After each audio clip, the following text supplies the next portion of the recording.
What's up, everybody? Welcome in. It's that time, the first game week edition of the Sooners on SI podcast. And oh boy, we are excited to be here. I'm Ryan Chapman, hanging out with you here in Moore. We head to the 918 for Mr. John Hoover. Boss, how are you? How you be? I am so fired up for false fall in Oklahoma. 69 degrees this today. It was amazing. It has been fantastic out. We got our man Carson Field down in Norman. Carson, have you washed away in all this rain that we've been getting over the last 48 hours?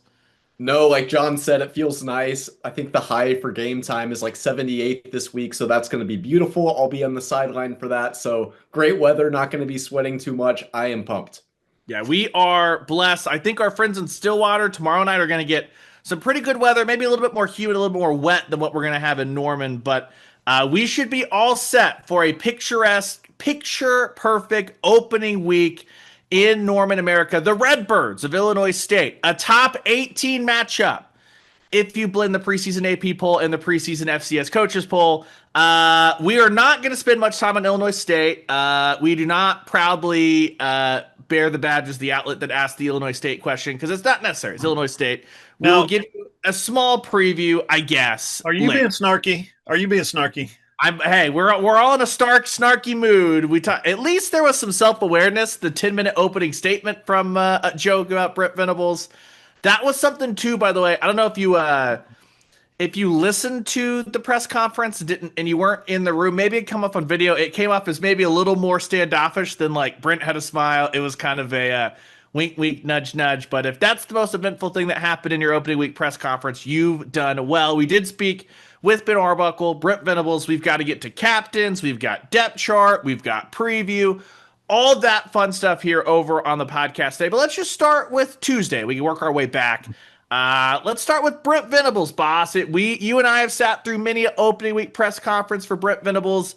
I would say this is one of the press conferences that happened in the history of Oklahoma football, as you would expect with Illinois State week. But just real quick off the top before we dive into the nitty gritty, biggest thing that stood out to you talking to the head ball coach this week as we get underway in Norman?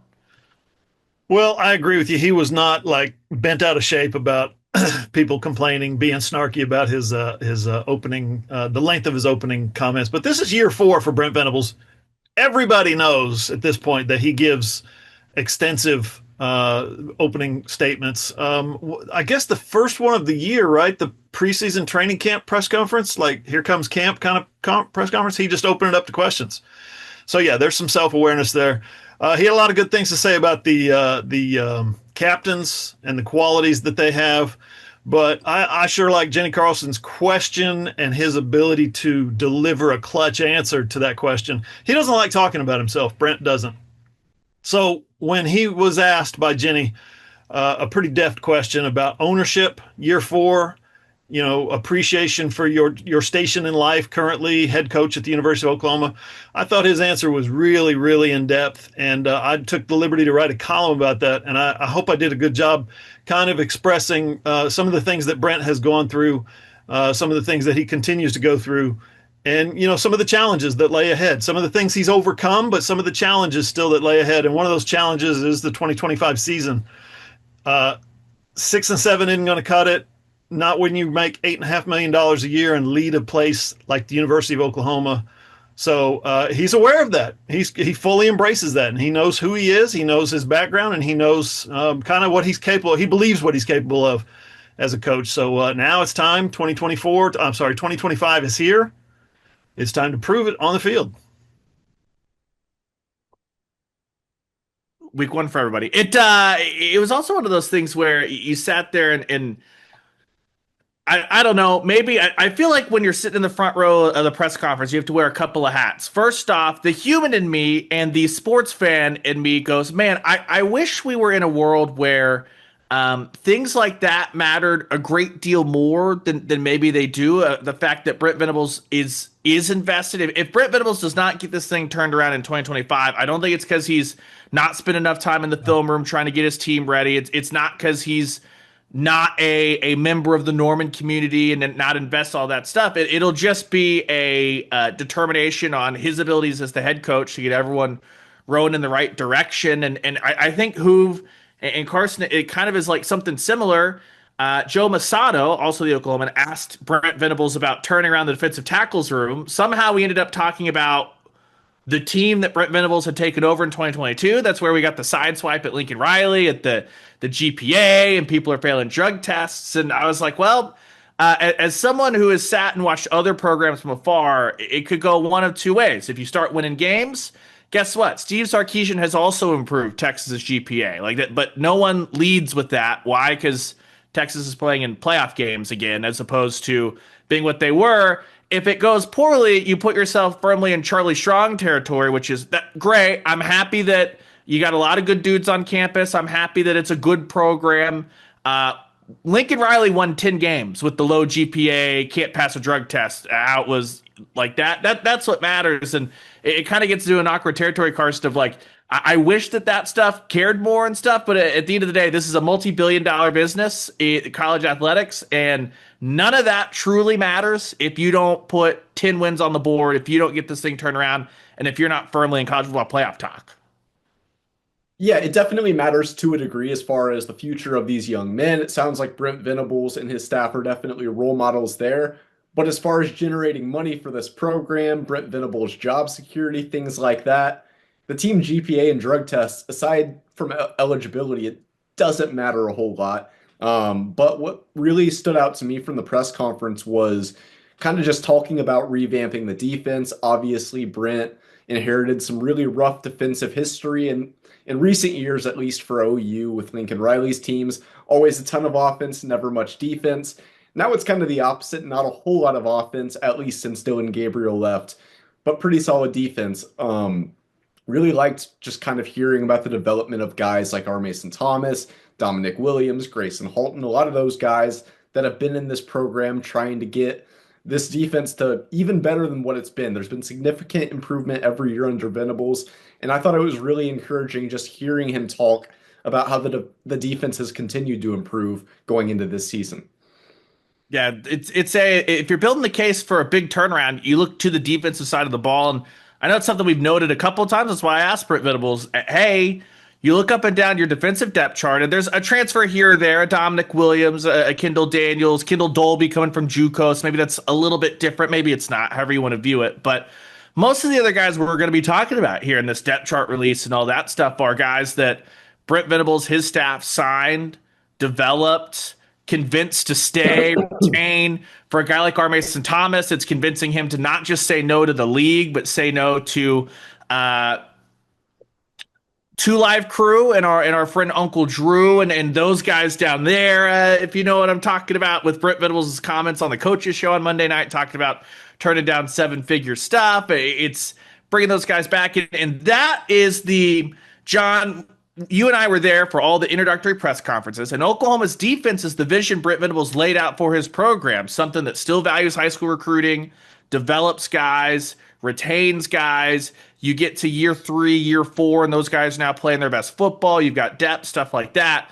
He's shown he can do it on the defensive side of the ball. Now, with Brent Arbuckle, John Mateer coming in, he's got to kickstart that on the offensive side to blend those two things together. And then from there, we can dive into he's got to be able to manage games, all that fun stuff. But that's kind of what this year is all about. Can you get the offense back to a place that it's sellable so you can start recruiting guys to come in and say, look what we did on defense. We can marry this with an offense. And then you can start entering the realm of Georgia and places like that when it comes to just the retention that like the Bulldogs have and the retention that Alabama has. And I think it's no coincidence that those guys are also at the top of college football, being able to retain their best players every year. Yeah, and I think, Ryan, that started actually last October when he said, you know what, I screwed up. I shouldn't have hired Seth Luttrell. We're going to have to go in another direction. Joe John, can you hold this thing together for 2 months? And they did that. And come December, he thinks everybody's pretty sure he fixed his mistake. Again, results will prove it on the field, but he thinks he fixed his mistake with Ben Arbuckle. Ben Arbuckle comes in. First thing he does, bring John Kusieski, his quarterback whisperer there at Washington State. Second thing he does is bring his quarterback at Washington State, Mateer. Mateer, being on board, starts recruiting guys out of the portal, starts recruiting even some high schoolers, I guess, wanted to come play with them. So from that perspective, yeah, they fixed some things. Added Kevin Wilson to the staff. Brent is actively going out and saying, we were bad at this last year. We need to be better at it. Here are my thoughts on how to be better. Kevin Wilson is one of those hires, a guy that's got not head coaching experience. He doesn't have a great record. Those were not necessarily great fits, Indiana and Tulsa, and the states that they were in when he took the job. But he did okay. He did a couple of times pretty good at those. Won a couple of games that you wouldn't have expected him to win. Okay. Recruited some guys that you wouldn't have expected him to recruit at both those places. So that was good. But Kevin comes in with a wealth of offensive knowledge, years and years and decades of, the ability to run the football effectively, power run and quarterback run, right? He does things, the way he blocks schemes, the way he gets his receivers involved downfield, blocking and such. He's able to utilize various aspects of the running game. Kevin Wilson, also a whiz, as you saw in 2007, 2008, when he was offensive coordinator at OU, at the passing game, right? I mean, here's a guy that's got national championship experience. Hey, can you come in, Kevin, at this what's the analyst position? Can you come in at this analyst job description and fix our offense? That's basically what Brent has had. I've got a young offensive coordinator. He's going to need a little, seasoning. He's going to need a little guidance. The offensive line was in disarray last year. Maybe you can help out with those guys. What I'm getting at is Brent has actively gone out and said, these are the things we were bad at. These are the things that need immediate fixing. And he went to work at fixing those. I got to believe the offense is going to be way better in 2025 if everybody stays healthy. Can't be worse. That's the good news. Better doesn't necessarily mean good, but that's not the standard Oklahoma, right? The standard Oklahoma is not go from the 130s to the 70s and then in 2 years be in the top 20. Like they want to get all the way back. And I thought it was interesting, Carson, that it was Tram that asked Brent Venables basically like, do you know what you're getting from John Mateer? Do you have any concern? And Brent basically was like, no, I've studied a lot of Washington State when hiring Ben Arbuckle, which means I've studied a lot of John Mateer, and all he's done since he arrived was match my my expectation based off what I saw on tape, that kind of thing. Yeah, I think that confidence is massive, especially we've talked about this before, the talent gap going from a Washington State program that they're a Pac-12 member, they're essentially a Mountain West member at this point, to the SEC, the best defensive conference in college football, probably. Big Ten naysayers would say otherwise, but that's a whole nother thing. But going into this level of competition and Brent Venables having this much confidence in Mateer, someone that's never played against defenses this good, that's got to be great to hear. Having a good connection with receivers is big, and it sounds like Venables thinks that he's made relationships with all of his targets, receivers, tight ends, good connection with the offensive line, the running backs. Sounds like John Mateer, he said this the other day, that it was kind of his goal to make this team his own when he came to OU. And from everything Venables told us yesterday, it seems like he's very much achieved that, feels confident not only in the player he's getting, the dual threat quarterback, we've seen the highlights, the person, the leader, all of that stuff that he's getting in John Mateer. Real quick, Ryan, I want to interject real quick. I was covering the Arkansas Razorbacks in 97 and 98. Covering the SEC on the SEC conference call every week, right? So you get to talk to all the coaches and whatnot. When Hal Mumme came in to Kentucky and brought a hotshot young offensive coordinator with him named Mike Leach, I remember everybody saying the same things, or not saying the same things, but comparatively speaking, there were a lot of similarities to, well, you can't run that kind of offense in the SEC. He's really stepping up to the SEC. I remember that very distinctly. And Hal Mumme would just be like, we'll see. We'll see, doing his best Steve Spurrier impersonation. We'll see. And, it worked out pretty good for those guys. So the idea behind this is football, right? And when you take your Kevin Wilson offense from 2007 with a bunch of future NFL guys on it, a bunch of first-round picks on it, and say, hey, let's run this Mickey Mouse offense that these West Coast teams have been doing for decades. Let's run some of this and see if people can handle it with first-round draft picks doing it. And they couldn't. And that's just that's kind of what I think Arbuckle is tasked with. And maybe what he's going after is, okay, you guys play your traditional defense. You play your SEC defense. We're going to run this stuff. We're going to do it with SEC players. That's what everybody's excited about. You happen to know, did Hal Mumme also have the towel on the conference call? Yeah, I know that you weren't sitting. Sure. Was it sitting there? Was it wringing it out? I don't. That's something that I'm like just not worried about at all when it comes to like the schematic stuff. Basically, Zach Kitley and Ben Arbuckle have ripped their offense, not ripped their offense. The architect of the offense is Cliff Kingsbury. Cliff just lit the NFL on fire now that he had an actual like quarterback in Daniels a year ago. I think that that's like if it worked for Jaden Daniels and yeah, is it modified for Washington? Sure. The offense was never going to be the issue with Cliff. It was like the other stuff. Much like with Brent, it's like I think they've reached the point where I'm not really terribly concerned about the defense. Now we got to find out for Brent. Now that he feels like he's made a much better offensive coordinator hire, was it as simple as a really bad year in 2022 where he's talked about multiple times we weren't going to dumb down the defense? We basically said, this is what we're going to run. We need these guys to figure out if they can run it or not. And they were willing. They didn't want to lose 7 games in 2022, but they were willing to sacrifice that for long-term gains. Made the step forward in 23, and then you shot yourself in the foot with a terrible offensive coordinator in 2024. Like, was that the reality, or are there bigger issues? It feels like that'll be the answer we kind of get starting on, well, maybe not this Saturday, but next Saturday, but officially starting on Saturday against Illinois State. Before we dive into the depth chart, because a lot of what Ben Arbuckle and Brent Venables had to say about some of those guys we can cover with the depth chart. I do think it was fun talking with Ben Arbuckle. First off, shout out the return of coordinator press conferences, and shout out to a coordinator who will actually answer questions and not just look over your head and be totally annoyed to be there because he'd rather be hanging out with his father-in-law. I'm glad that Ben Arbuckle is great with that, and I did appreciate that he was kind of willing to answer. It's not like the most important thing in the world, but he's a guy that prefers to call plays from the field, which is, I don't think Brent Venables like cares either way, but just Jeff Levy called from up in the box. Seth Luttrell called from up in the box. Joe John moved up in the box when he became the interim guy. And I think that you can have success both ways. That's not a like determining factor for me, but Hoover, I did think it was just interesting that, it seemed like Brent was more excited to have Ben Arbuckle down on the field, and Arbuckle was just kind of like, yeah, I call players on the field. Like, it is what it is. Yeah, that's the way I do things. Basically, is here's where I'm going to be, and you know what? Maybe he's a guy that's got an eye on the future as well. If he's going to be a head coach someday, he needs to be down on the field and seeing what he's seeing with his eyes and not being relayed to from somebody that's down on the field. What did he say about this? Can you tell me how he felt about that? You know, that's too slow in the process. So Arbuckle wants to be down on the field and see it for himself. And you gotta love that when it comes time to coach. I can't imagine coaching in a semi-sterile environment like the coach's box. I mean, you see these guys and they're just looking at their play sheets and they're reading the next play and then they're adjusting their headsets and maybe they high five somebody in between plays.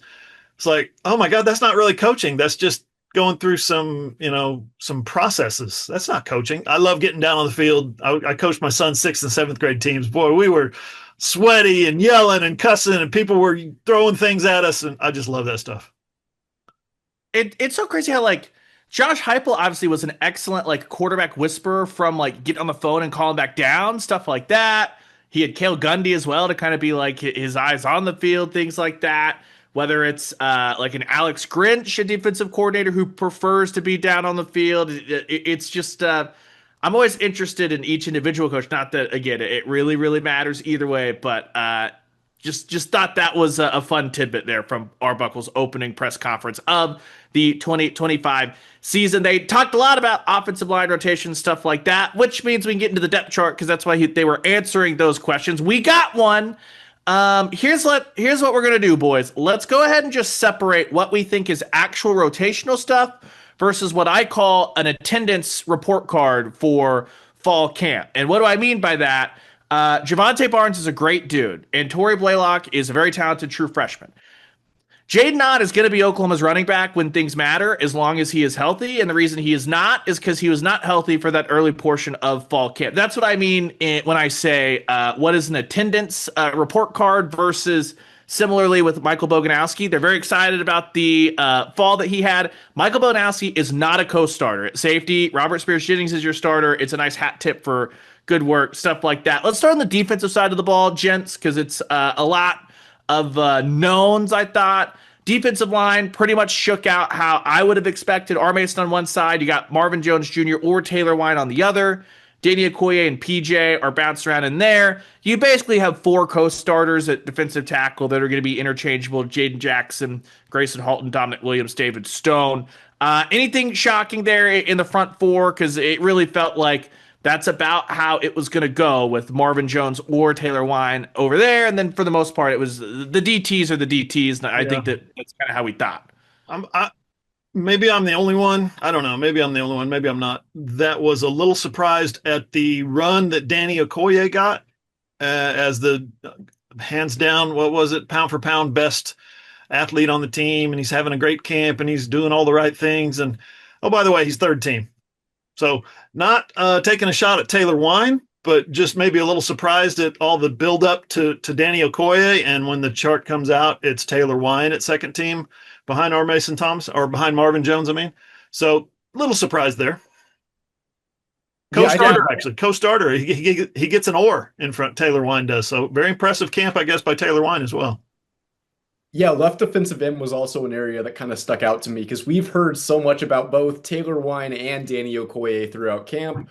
Maybe we haven't heard quite as much about Marvin Jones Jr. just because he's newer. There was no baseline to compare this offseason to the last one. So maybe we just haven't heard about him in that way because of that. But I think a lot of people did expect him to be the week 1 starter just because he was a former 5-star, played at both Georgia and Florida State, 2 very historic programs. So I'm curious to see how that competition shakes out throughout the season because everything we've heard about Taylor Wine, he's just night and day from what he was last year. Danny Okoye, who just touched on his athleticism, all the rave reviews he's gotten. So I really think a little surprising to Hoove's point about Okoye being third, but that does just kind of signal the depth that they have at both sides of defensive end. It's important to remind everyone, Danny only got into 2 games last year. Playing at Tulsa Noah to play in the SEC is a big jump. Not that he's not athletic enough and all that stuff. I think it just kind of goes back to one of the big questions we had when we were previewing the defense is, are you going to have a guy like R. Mason and Ethan Downs a year ago where you could rely on those guys to do everything on first, second, and third down in any situation? Or is it going to be, hey, in more of a running spot, we need Marvin Jones or Taylor Wine in there? When it comes to a third and long, this is where you unleash Danny Okoye, and he has an impact, but they find a specific role for him as opposed to playing 50% of the snaps at defensive end. I think that I'm much more like you see him situationally because we didn't see him at all last year. It wasn't even like he was able to get on the field situationally. So I just think you got that going on there. At linebacker, as expected, Kobe McKenzie or Samuel Masigo. Yeah, Kip Lewis, he is your starter. Congrats to Owen Heineke for a good camp. Enjoy special teams. Not flippantly, but Kip Lewis is going to play all those snaps. He did that a year ago for Danny Stutzman, so that's who they're going to have on the field. Kendall Daniels being able to provide some depth on the inside as well as be out there at the Cheetah. And the Cheetah I thought was pretty much what I thought it might look like. Kendall Daniels, Reggie Powers, and then little Jeremiah Newcomb. I didn't think there were any real big shocks there at the linebacker spots. The one that I'm interested in is Kendall Daniels, Kip Lewis or Owen Heineke or Kendall Daniels. That is your starting linebacker at the will. If they go to Kendall Daniels or Reggie Powers at the Cheetah, let's just say it's Kendall Daniels for this discussion, and Kip is the will linebacker, right? And I guess we don't have a Kendall Dolby sighting yet on the depth chart, either at nickel corner or at Cheetah or anything like that, regular corner. So because of that, I'd never expected him to be back in August or September because of that ankle injury. That thing was severe. So he'll be back, just maybe not in the early stages of the season. But I guess what I'm getting at is when you need a corner out there, right, and it's 3rd and 11, right, and you need a pass rush and a corner, where do you put Kendall Daniels? Right? You put him at pass rush because he did some really good things as a rush end last year at Oklahoma State. Yeah, that's right. Kendall Daniels, Kendall Dolby. They're going to throw me one of these days, guys. But yeah, you get Kendall Daniels at Oklahoma State rushing the end last year. He did a really good job with that. Kendall Dolby, obviously junior college All-American at corner, has gotten some time at corner at OU. Where's that push kind of give and take is my question. I'm like, okay, you're the Cheetah, but now you're going inside and he's the Cheetah. They have 2 KDs doing it. I'm going to be so confused. I Not as think, bad as the Spencer Sanders, Spencer Rattler when we were both doing radio, having to be like yeah, the OSU quarterback and the OU. You guys knew what we meant. That yeah. kind of thing. What Sorry. about Taylor Martinez and Aaron Martinez a decade apart? I still can't get it straight. Or the Dogie brothers. Anyway, sorry, Carson. No, you're good. I'm curious to see Aaron? how the reps get split up at Mike linebacker just between Sammy Amasigo, Kobe McKenzie, everything we've heard about. Those guys have had a very healthy, friendly competition throughout camp. I think both those players, Omasigo obviously got a lot of time at Cheetah last year. McKenzie saw a lot of reps at linebacker. I think those two probably, from everything we've heard at least, we're not flies on the wall. We don't see everything that happens in there. But everything we've heard is those two players both have improved, and a lot of that stems from competing against each other. I'm curious to see what the rotational situation looks like once the games do become a little bigger, once we're talking about Michigan instead of Illinois State next week. Adrian Martinez. Adrian, not Yep. Aaron. I don't know who Aaron. I'm sure there's an Aaron Martinez out there. Shout out to you, buddy. But Adrian, sorry. Told you Well, to get me. 10 years later, they're still getting me. we have banned Hoover from covering Nebraska games because he just couldn't get it straight. Here's something too that when we talked to Peyton Bowen a couple of weeks ago, stuff like that. I think one thing that'll be really key, regardless of who's out there at Cheetah, Peyton Bowen, who is cemented as your strong safety there, because he started out there, he had talked about like, hey, I can turn to the cheetah or the corner on my side of the field and say, you are here, you have this, you have that, which will be important if there's a moment where there's a mix up at cheetah because there's so many new faces over there, or if you're talking about a Cortland Guillory being on Peyton Bowen's side of the field, the true freshman who was listed as a co-starter alongside Jacoby Johnson at corner for the week one. And again, this is a week one depth chart. It'll change, but for week one, got Gentry on the other side. And congrats, Michael Boganowski's had a fantastic camp. That's no swipe at Michael Boganowski, but this is more about Robert Spears Jennings as your veteran. He's your defensive leader. He's your captain, and he will be getting a majority of the snaps there on the back end. So for me, this is just kind of about when do you get Eli Bowen and Kendall Dolby back. Brent Venables gave us 2 words, no updates on those 2 guys yesterday. And once you get those guys back, what does it look like as far as Guillory, Jacoby Johnson? How did those guys earn kind of snaps in reserve there? Because, Carson, I know that you and I have heard about Cortland Guillory basically every time we ask anyone in the secondary, and Brent Venables got not 1 but 2 questions because we can't keep count yesterday about Cortland Guillory, Carson. Yeah, from everything we've heard about Cortland Guillory, it's kind of setting up for it to be a disappointment if he's anything short of prime Darrelle Revis. I mean, everything we've heard has just been a rave review. I'm curious to see how he fits in. Really big honor, obviously, as a true freshman to be getting, even if it is an or nod on the depth chart, a starting nod. That is a big deal. Think he's everything we've heard, the athleticism, his ball hawking ability. He's a fantastic corner. I think once they get Eli Bowen back, obviously that could limit him a little bit just in terms of snap count, but they're still going to have a role for him, assuming he's as good as they're saying he is. I mean, Derek Strait started as a true freshman. I think That worked out okay, didn't it? he was pretty good. Might have been a redshirt, but I think he was a true freshman. Plus Eli Bowen just last year. So Brent saw both those guys. He's not afraid to roll a true freshman out there, cornerback, if he's the best guy, obviously. So I'm a little RJ, Robert Spears Jennings. Did he spend some time injured in this camp? Lost some snap? Yeah, he missed some nothing major, but the back end of camp, there were a couple of days that was mostly Boganowski. So again, depth chart versus attendance report, I would classify safety as a mark of attendance, much like running back on the other side of the ball. I do think it is important, though, if Guillory and Jacoby Johnson can establish themselves early, especially if Kendall Dolby steps back into that room. That means that Gentry, who I think when he's healthy, physicality is not an issue, but he has banged up that shoulder multiple times. Eli's a little undersized, Kendall Dolby a little undersized. I do think it is important that Cortland Guillory and Jacoby Johnson, or if it's Delon Jordan or whoever, find some sort of foothold, because Oklahoma's not going to rotate 7 guys in if they're fully healthy. But I do think being able to mix and match and say, hey, last year, sometimes it was the bigger bodied receivers, think like the Tennessee and Auburn receivers, that really hurt Oklahoma downfield vertically. As good as Ryan Williams is, He's not like the DK Metcalf predator that rolls out type thing that really Oklahoma struggled with the year ago, and having just a little bit of versatility as far as size in that secondary, I think would be big. And Illinois State and Michigan are going to be the two games to put a marker down for those guys. Ryan, real quick question. Do you remember Kevin Durant's foot injury and Is how Frank? the Thunder said it's not going to be any big deal. He'll be back. And then he had a setback, and then he had to have a second surgery, and that didn't go great. And he had to sit out for the year and have a third surgery. They got the third time they did it, they got another doctor to do it, a different doctor, different staff, different hospital, whatever.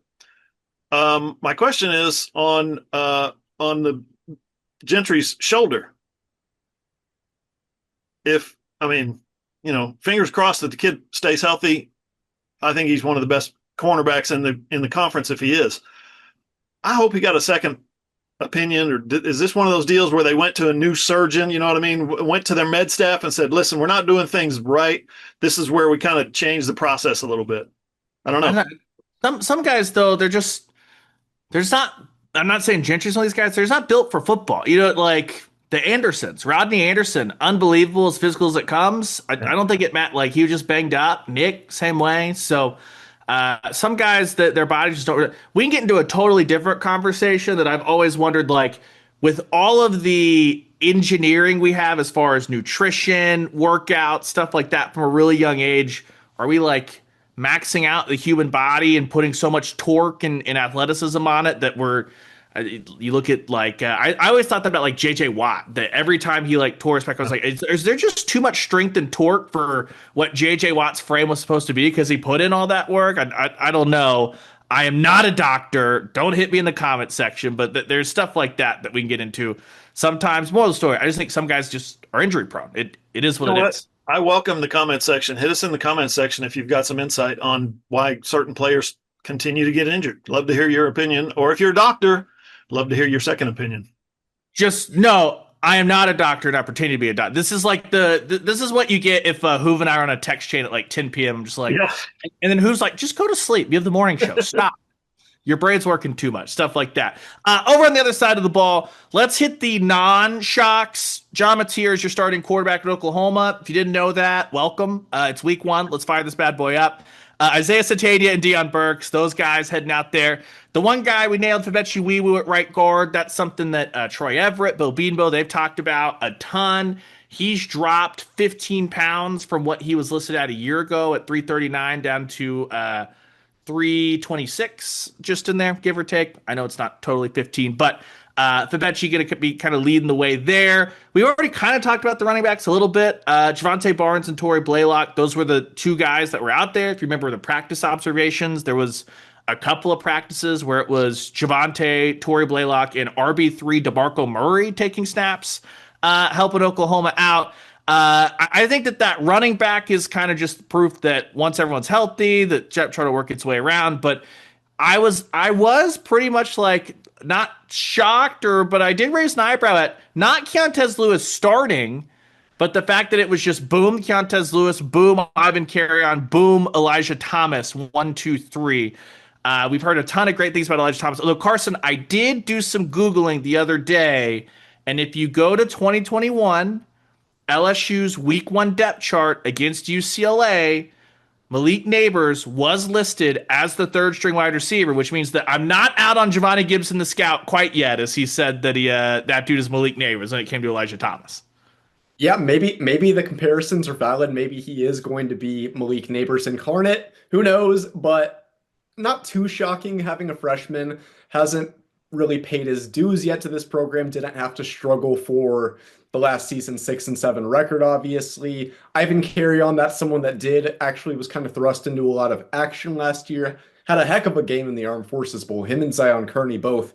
Zion Kearney is on the third string at one of the receiver positions, so I thought that was interesting. But Elijah Thomas is going to get his, especially in a game like Illinois State, where presumably Oklahoma will be leading big in at least midway through the third quarter, maybe the fourth quarter. There will be plenty of time for guys like Elijah Thomas, some of the second-year guys, Jacob Jordan, Zion Kearney, Zion Raggins, who isn't even on the depth chart. There's going to be time for everybody to get their share of snaps, targets, attention from John Mateer. So I think it's a good stepping point for Elijah Thomas to kind of build on. I agree with all that. And I'd like to add to the wide receiver discussion. I'm a little surprised that Keontez Lewis is the top number one of three at the X position. That's impressive. That's a good start for him to get going. Yvonne Carrion, I'm a little surprised he's number 2. And Elijah Thomas, based on the preseason, I'm a little surprised he's number 3. Okay, great. We move to the other wide receiver position, the Z position. Deion Burks, lockdown starter, 5'9" at an outside position. It's a good strategy, I guess. He plays big. Okay, I'm not worried about that. But the backup guy is Jermichael Carter or Zion Kearney. So that'll be interesting to watch that kind of go back and forth, or especially early in the season. The inside receiver, the slot receiver, the H, is Isaiah Satania, that was my pick for, whatever, breakout player of the year, breakout newcomer, whatever it was. I think he's legit. He's got, like I said, 20-some games as an SEC receiver. He's ready to play. But Jacob Jordan, the surprise walk-on true freshman last year, right behind Satania at that inside receiver spot, is holding down that slot receiver spot. Damn, that's impressive. Big whip. I had Josiah Martin slotted there. So shout out to Jacob Jordan, who did I forget that he existed maybe for putting together the depth chart, because we had moved on to other things when it came to this wide receiver class. But be interested to see. We know that Satania and Burks, they've talked about it all spring, all fall. They're going to bounce inside, outside, be used pretty interchangeably. I'm just interested. We'll talk about the tight ends to close down the offense, but Keontez Lewis, someone who didn't have much buzz during the spring because of the hamstring. Ivan Carrion, I know I've said it before, and I'm going to continue to beat the dead horse. He's 6'6", and we know he can actually catch the football, and he's been playing receiver for more than a year. If there's not a way for Ben Arbuckle, who had 21 passes thrown to tight ends across 4 tight ends last year at Washington State, and 7 of those 21 passes went for touchdowns. So not like a massive part of the offense until you got to the red zone. What does that tell me? Ben Arbuckle looked around and said, matchup, matchup, matchup. 6'6", Ivan Carrion, matchup, matchup, matchup. Let's see what that thing looks like there. Let's dive into the offensive line, something that Ben Arbuckle, he was asked a couple of times about balancing those rotations and things like that. He's going to lean on Bill Bedenbaugh a great deal, but you've got Fasusi or Sexton or Beklenko. I think that it'll be Fasusi or Sexton, and both those guys have missed a little bit of time here and there, which is why you get Beklenko in there. At left guard, Heath Ozida or Eddie Pierre-Louis. Center, going to be Troy Everett or Jake Michla. And then right tackle, this is the group of guys who have, outside of Logan Hallen, have missed some time. Derek Simmons or Logan Hallen or Jake Taylor. I am going to be fascinated, boys, to see. It's the same exact thing as last year. I was actually cracking up because I went back to last year's week 1 presser, and I think my question to Brent was almost word for word my question to Ben Arbuckle, which is like, your schedule is front loaded. I know you want to let these guys battle. How do you balance battling versus building chemistry, things like that? Ben Arbuckle leaned on the mixing and matching they do during camp as they start to figure out the chemistry there, even if it's just a left side drill or a right side drill. Now needed to see that change or translate, not change over to game day. But who have you watched a lot of Bill Bedenbaugh offensive lines? How do you think he's going to manage this knowing he's got to have a pretty darn good idea of what the 5 needs to be next week when that big time front 7 comes to town? Well, I've watched a lot of Kevin Wilson offensive lines too through the years. And I think those guys will put their heads together, come out with the best 5. But here's the deal. They need to do it by week 2, right? Nobody wants to go into week 2 against Michigan, very high profile game, and, be out of place, right? Have the wrong guy in the wrong spot, or having the wrong guy play too many snaps, or you put too much emphasis on what this guy did in preseason camp and lost track of what this guy has done in the past week and a half. Maybe he's made some strides. Maybe he's healthy. Maybe he's picking things up better, and maybe he deserves a look as opposed to what you saw the first 3.5 weeks of camp. I just think that in general, you're going to see the offensive coordinator, the offensive line coach, and the offensive analyst come together on a starting 5, a front 5 that's going to include, especially early on for that Michigan game, a lot of seniors. You want to see Michael Fasusi, and at right guard behind Fabechi, you see a true freshman, Ryan Foje. You want to see those guys get their career started. You want to see them kicking butt down the road maybe a little bit. and you don't want them to be overwhelmed when SEC play gets here, but you got to win that Michigan game. And to me, that means if everything's equal, everybody's healthy, you're going to see a lot of seniors and maybe even a lot of guys like the two Jakes, for instance, at tackle, who will be guys that are familiar with big time play in the SEC and that level, at least when we're talking about Michigan. Yeah, I think kind of touching on what Hoove said, playing a team like Illinois State, a respectable FCS team, it's not Michigan. It kind of is a tryout for the offensive line, seeing what combinations work best, seeing how these freshmen do in their first college football game, just kind of getting those rotations. If someone's going to be able to find the answer for hosting a team like Michigan, I feel like it is Bill Beatenbow. Obviously, his track record kind of speaks for itself as far as putting good combinations out there. Last year, no fault of his, the 8 combinations they started in the first 9 games, injuries, inconsistent play. They had to do a lot of shuffling. That is not the goal this year, and they're at least hoping to have a sense of direction after game one. And I think getting the freshman reps, seeing which seniors really have improved more than just, okay, he's had a really good offseason. No, this guy looked really good in the season opener. Figuring those kind of things out, seeing which veterans are really making a step up, I think it's going to be a big week for the offensive line and just getting a better direction. And if you're too busy caught up in the hustle and bustle of the game, play to play, don't worry. Be sure on game day, as every day, but especially on game day, head to Oklahoma Sooners on SI.com for our world famous live blog, because I'm the grunt that'll be up in the press box letting you know at the start of every drive. This is a Fasusi drive. This is a Foje drive. We've got this. We've got that. I'll be flagging all the offensive line changes. We'll be able to go back and kind of give a little maybe drive by drive, very brief report card of 2 thumbs up. Things went good. Or this looked like Temple where no one was moving off the line of scrimmage. Hopefully it's not that. I think the most intriguing question with this team when you get into like personnel nitty gritty is, first off, I don't want to sell some of these veterans short. Guys like Jacob Sexton have been hurt so often that I don't know if we know what his true ceiling is, because he's been either hurt or because he's healthy, he's had to move from guard to tackle and tackle to guard and all that stuff. But I think overall the general like thought process is going to be what wins out and how do you mix the higher floor of the veteran guys versus the really high ceiling, the excitement of Fasusi, the excitement of Foje, with like what's the acceptable amount of freshman mental mistakes, and how do you limit that? Do you limit it by not having Fasusi play a ton, or do you just roll out there? I think it'll be fascinating to track, and I feel like the oars at this, at least in the first 2 and the first 3, are all less attendance and more like very, very real. These are all battles I think that are going to continue on into the season. We will obviously track that in the live blog and at Oklahoma Sooners on SI.com. Finally, the feel-good story, I feel like, of the depth chart.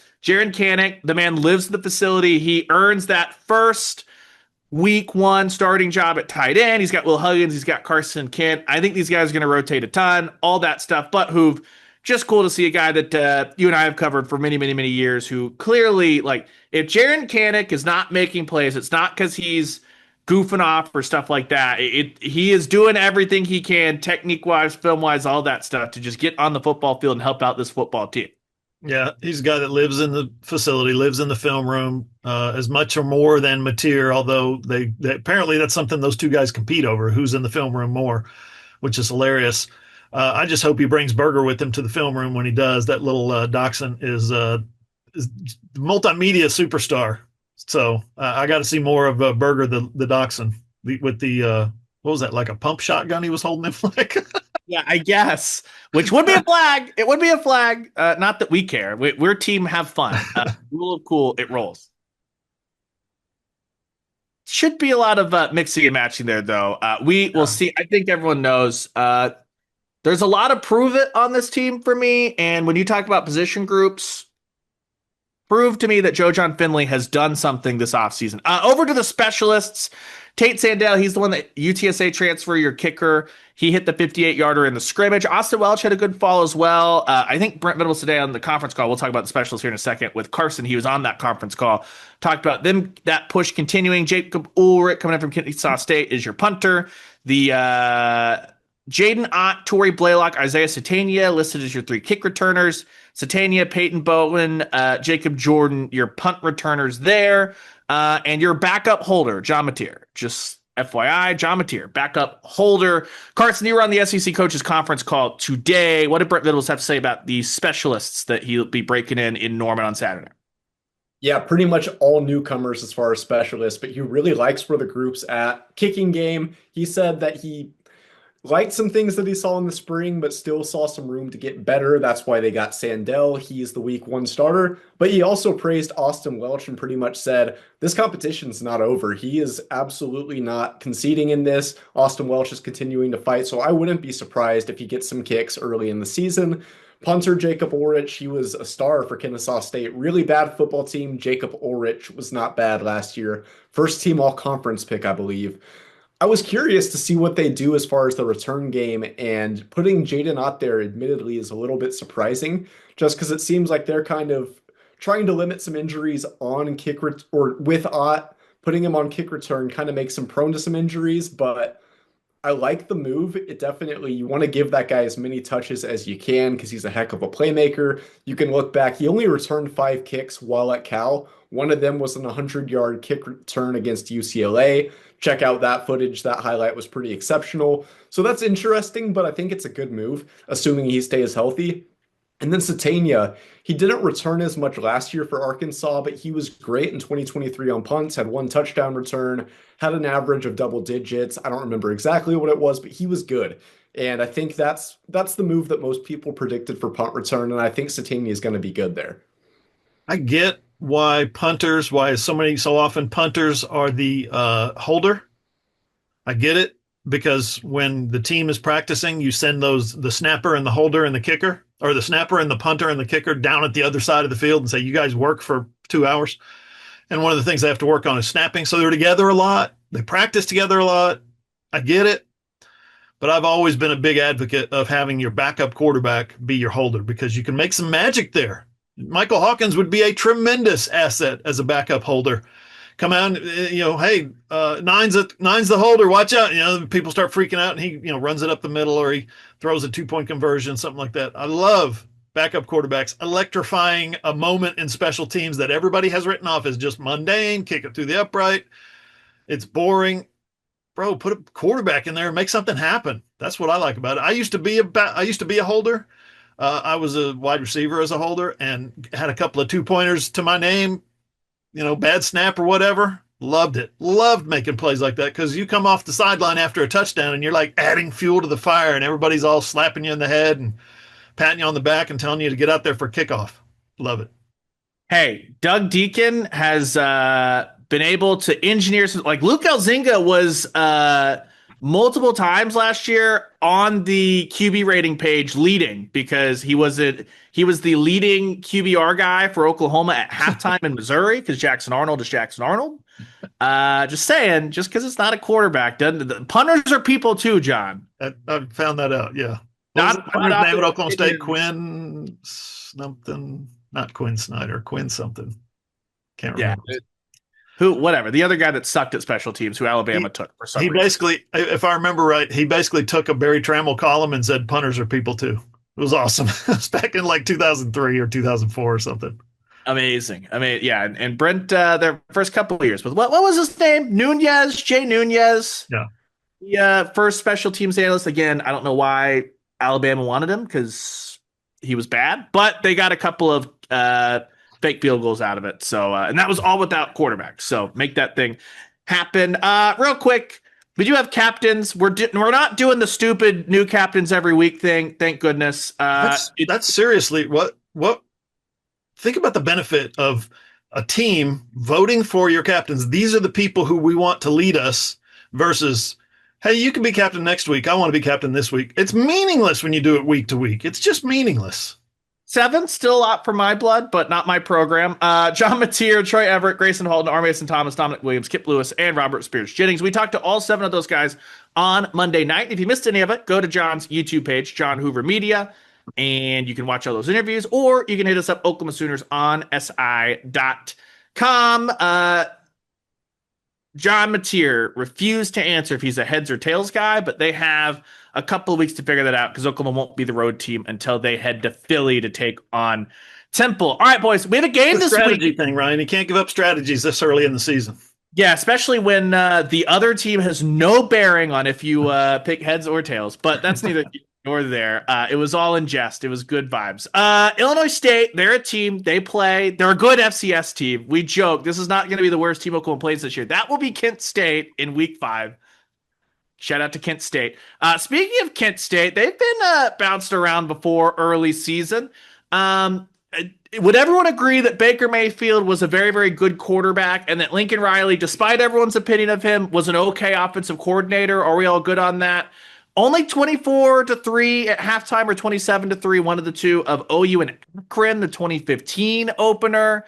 While Oklahoma jumped all over UTEP with Levy and Gabriel reuniting, it was that Kent State game in week 2 that was quite literally 7-3 at halftime, and then they beat the crap out of Nebraska. Shout out Nebraska, I guess, the next week.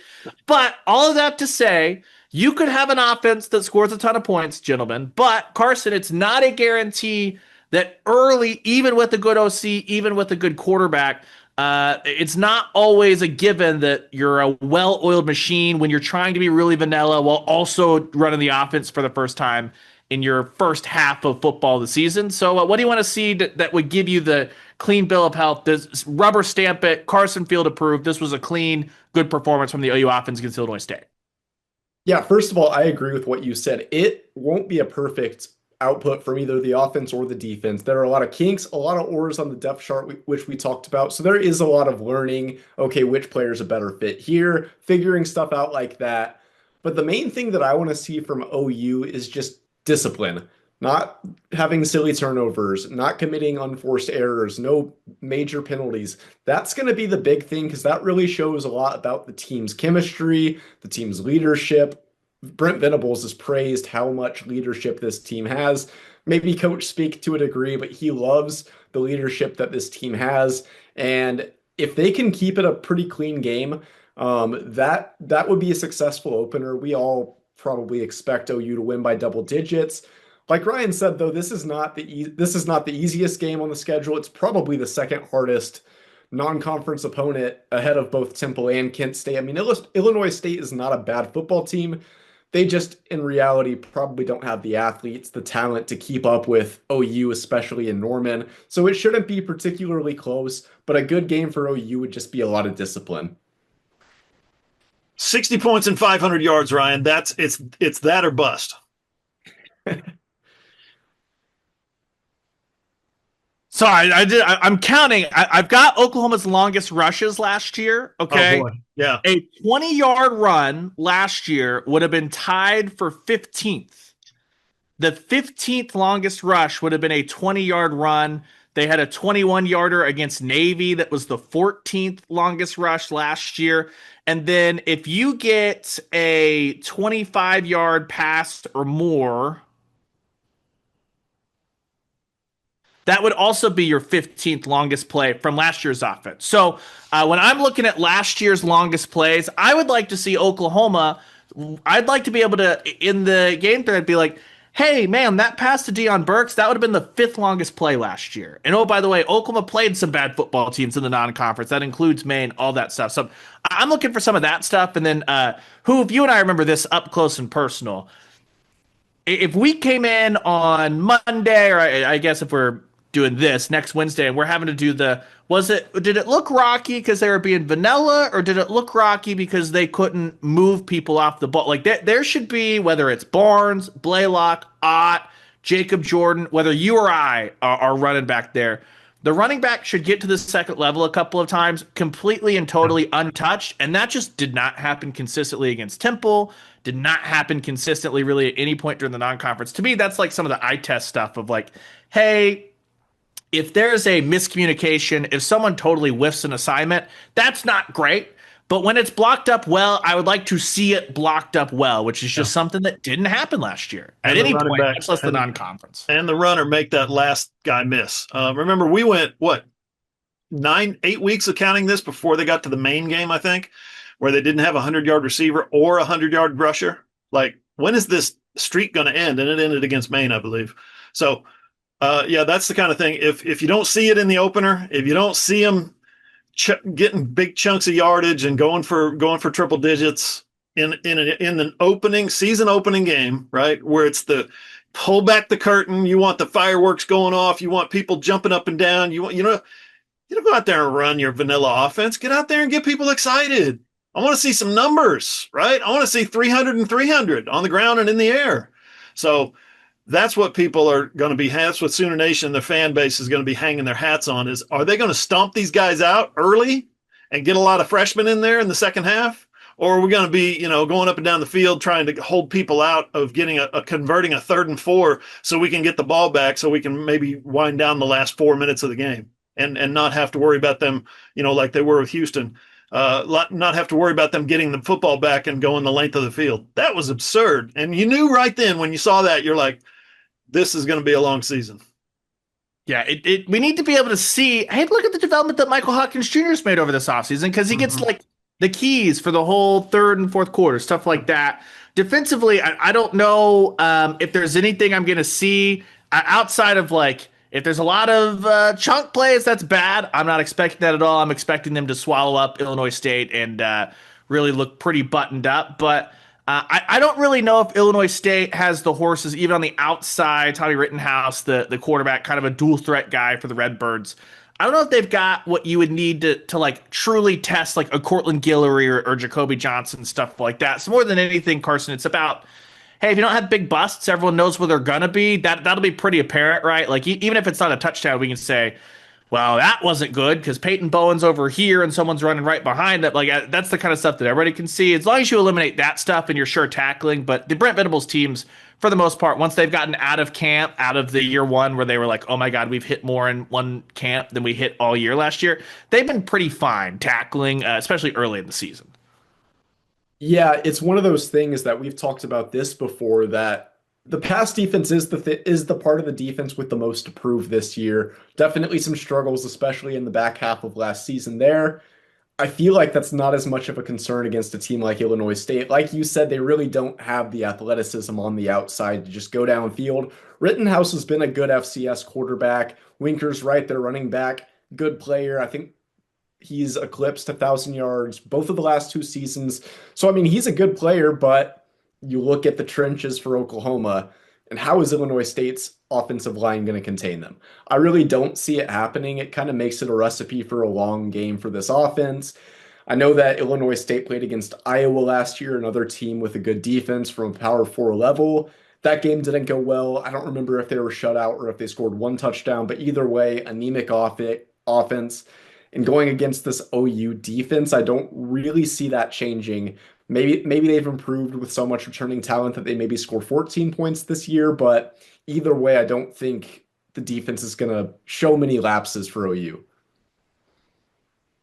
Good to evaluate. For instance, like a Taylor Wine, Danny Okoye, not Rittenhouse, not the kind of runner that you'll see next week that we project in Bryce Underwood or anything like that, but one of those things of, hey, you got to be disciplined in your rush lanes. If we see those guys get way too far upfield, I think that'll kind of stick out a little bit. Now, I think the rest of the defensive line should be good enough to clean that up, but that's stuff that you're talking about, young guys, not super experienced guys, things that they have to be on top of immediately going into next week with Michigan.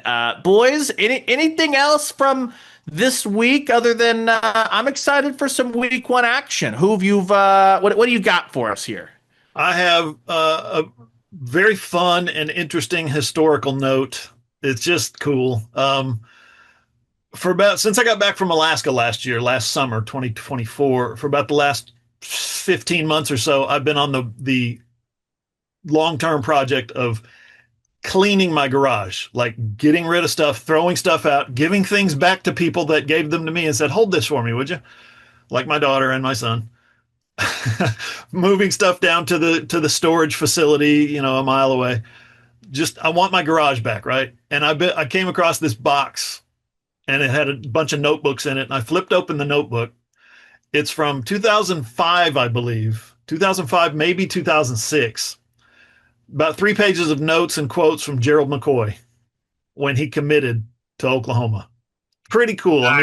I mean, like you can read very well my handwriting back then. Can't read it now, but some quotes from his lovely late mother. I'm going to reach out to GK at some point and say, dude, I found this notebook. I'm going to snap these photos and send it to you. Some great quotes from her about what he wanted to do and why Oklahoma was important. Some great quotes from him about, man, I was close to USC, but I decided Oklahoma was where I wanted to be. So cool stuff. You never know what you're going to find in your garage. I have found so much cool stuff in the past 12 months. It's awesome. I'm just glad I've not reached the point. I'm gonna get there, Hoove, because you've passed off some unfortunate habits, like getting my paws on a media guide anytime I'm in a opposing press box. Be like, oh, there's a LSU media guide out for us. We can have that. Yes, please. So I'm gonna have to start emptying that out pretty soon. You Thankfully, I'm guys not. see this right here, right? This Yeah, little your stack. stack of guides. Yeah. Okay, so that's starting here at the bottom. That's about 2005, I think. Got mine this week. If you go down here, there's another one. That's about another 10 years. And then down below that, it's like 4 feet high. Down below that is goes back to the 90s. I've got media guides, and that's just OU. I've got stuff OSU, Tulsa, Oral Roberts, all that stuff stacked up in the garage. That's getting ready to hit file 13 as well. Yeah, don't blame you. Don't blame you at all. I'm pumped, guys. Tomorrow we'll get things going. Oklahoma State will be the first one out of the chute here in state. They got UT Martin, got Nebraska and Cincinnati at Arrowhead on Thursday night. We've got a couple of fascinating games. One for me, Georgia Tech, Colorado. Obviously, the Haynes King Heisman hunt starts now. But a little opening day peek in at Auburn and Baylor. I after all of the Jackson Arnold content we've just seen make its way out from the plains, I can't wait to see what the homecoming for Jackson is, headed back to the great state of Texas, the Waco area. See what that thing looks like for our friend. If you're like me and you've got YouTube TV, you're probably going to have some consternation over Texas and Ohio State. Well, if you're like me and you've also got Fubo TV, you're not going to have any consternation whatsoever. You just pay double to do two different providers, and you'll be able to stream it no matter what. Now, if Fox has a problem with Fubo, I'm going to go round and round with Fox. The thing that annoys me the most as a sports fan is that, we know why it happens when we get to the week of and they're like, we might not have this channel. Yep. Now you two need to call each other and everyone yell. And I'm just like, or how about you just figure it out? Thoughts? Yeah. Like the parents talking about divorce the day before school starts, right? Like, hello, I'm here. I'd like to go to school now. Stop talking about divorce, you two. Not that happened in my life. I just brought that up. Hit me in the drop-off line. Yeah, we'll get Texas and Ohio State. That one will be the big noon operation on Saturday. If you're looking around doing some scouting, you can see Tennessee and their new starting quarterback get going against the Qs on Saturday. That one's at 11. South Carolina and their revamped front seven. That bad boy's on Sunday. And then Sonny Dykes, I beg of you, the reason that Coach Prime has been such an issue in our lives the last 2 or 3 years is because Sonny Dykes refused to run the football in the red zone against Colorado a couple of years ago. He has a chance to right that wrong. If they go over to Chapel Hill and lose, we're going to have to deal with Bill Belichick, Jordan Hudson for the first month of the season until they get absolutely smothered by Clemson. Sonny, figure it out. Please. Please. I don't want to do this again. The Bill Belichick experience, you're out already? I just don't need it to be like every single thing. You know what I mean? Like I'm happy if Bill Belichick, if it's a fun story, but I don't need it to be like wall to wall 24/7, like the Prime experience. I love the Nicole Auerbach pick today that he gets to go to the Duke Mayo Bowl and they win the game and he gets mayonnaise dumped all over him. That would be awesome. Bill Belichick in a vat of mayonnaise. I'm a big fan of that idea. College football. Carson, do you have any pressing thoughts about the Travis Kelce Taylor Swift engagement that broke during the Brent Venables press conference? Yeah, nothing about that. I admittedly opened Twitter during, of course, saw like 10 tweets in a row during that press conference. And that, I mean, it doesn't mean a whole lot. She has a few okay songs, never like Kelce that much, but not a fangirl for either of them. So my focus has been on ball and getting back out to Oklahoma Memorial Stadium. My only taste so far with OU football at home was Alabama last year. Quite the opener. If this game is as noteworthy as that one, that's going to be a real problem for Oklahoma. That would not be a good thing. So I hope this is more of a boring game for the Sooners, and it should be a lot of fun, though. I've been itching to be back out there. I got to say, I like Taylor Swift just fine. I don't know any of her music, but my daughter loves her. So she's fine to me. Like, okay. I'm a big Travis Kelce fan, especially when he's running down the field and looking for somebody to throw the lateral to. I love that kind of play. Yeah, he can retire tomorrow. He can retire tomorrow. Of course he can, says Mr. Raider. Don't care. He does own the all-time record for like receptions and receiving yards against the Raiders, but yeah, that's good. That's good. He can hang out with Andy Reid and all those high character guys in the Chiefs front office. I would encourage Taylor Swift to Google Tyreek Hill or anything that GM has done over the last 10 years. You know, good dudes. Other than that, here's the thing though. When The Athletic and ESPN were running Taylor Swift stories, I was like, this is going to be worse than the royal wedding. Like, we're going to have Adam Schefter outside the venue on wedding day. This is going to be a disaster. Oh, wait.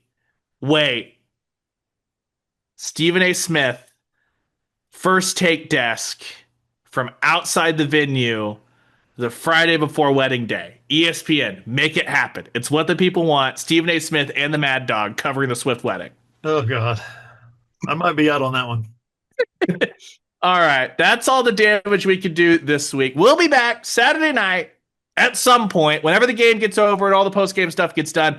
I can't give you a time because the 5 p.m.er is a little bit weird. I would say we're probably hooking up by about midnight to put out our first post-game pod of the season, which you'll be able to find everywhere you get your podcast, all the normal stuff once we get that thing recorded, published, all that fun stuff. Be sure you head to the website, OklahomaSoonersOnSI.com. We already have wall-to-wall game week content per usual. That's going to keep flowing all week long, all season long, as well as Hoover's YouTube page, John Hoover Media. Look out for the game blog on Saturday. We'll have that firing away. Should be a ton of fun. And friends, we made it. Enjoy your Thursday night. We'll have a whole week of football going. We'll add the NFL in next week. Can't beat it. It is the best time of the year. For our good friend Carson Field, for John Hoover, I'm Brian Chapman. We'll talk to you guys Saturday night. You'll probably listen to it Sunday morning, but whenever you do, we'll talk to you guys after OU and Illinois State.